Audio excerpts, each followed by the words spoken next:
Why is there so much poverty? Why is there so much suffering? Why is there so much inequality? Why is there so much war? Why is there so much environmental destruction? Why is there so much racism? Why is the quality of life for so many so bad when we are the richest country in the world? And so we're picking up that question. So that is what the audit tries to do. It looks at these systematic, adverse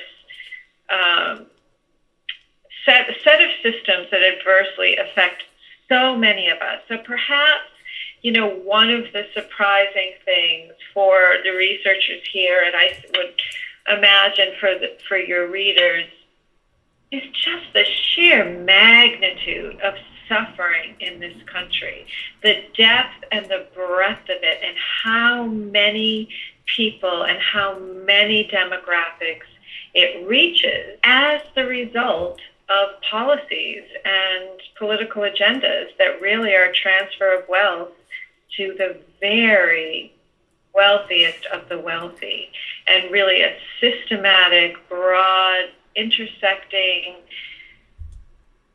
oppressive policies that are designed to control and keep people out of power and out of money. Another thing that's really surprising is that narrative, which has existed since the founding of this country, or the taking of this country, that people who suffer have brought it upon themselves through a lack of character, through being lazy, or in the case of justifications for genocide of Native Americans and chattel slavery of African Americans, is the idea that people are less than human. So, that has always been a narrative in this country. Of course, we're not unique in that in the globe, but given what we know to be true, it's rather shocking that narrative is still so persistent today, when it's very clear that you can look at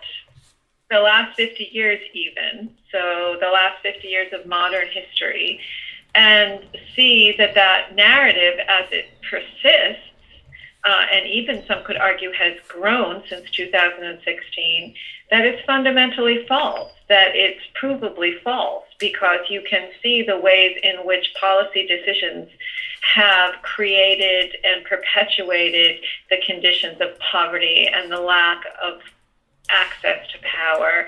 In our report, we point out that there's 140 million people living below 200% of the poverty line, so what we would call low income and or poor. And then even within those categories, there are people living in extreme poverty, which is on less than $2 a day in the United States. Yeah. And so that is a really large number of people who are not making ends meet in this country, the vast majority of whom are working 1, 2, 3 jobs.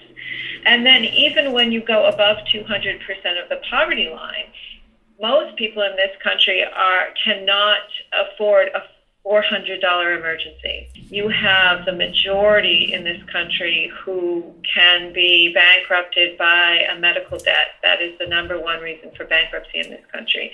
That can be plunged into poverty by an unexpected $400 bill. We really are a nation living very precariously, except for a small amount of folks. And we have shown that while the poverty rate has hovered around 14, 13, 12% for the last 60 years or so, in the last 50 years, the amount of inequality has doubled. So the ownership of the wealth in this country that goes to the top 1% has doubled. So that has skyrocketed, while the rest of us have remained more or less in the same degree of hardship. So I think that we are exposing the false narratives.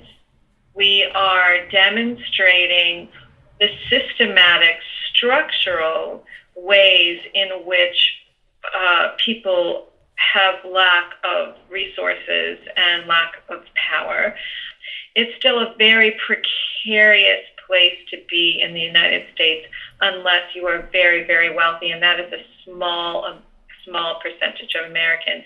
So it gives us the chance to understand our position in this system, why it's happening to us, how it's happening to us, and how we can resist, how we can join with others who may be better or worse off than us, but still are in a precarious position, and what it is that we need to do to fight back against the policies, that these aren't character failings. These are policies that have been chosen, and they are policies that can be changed.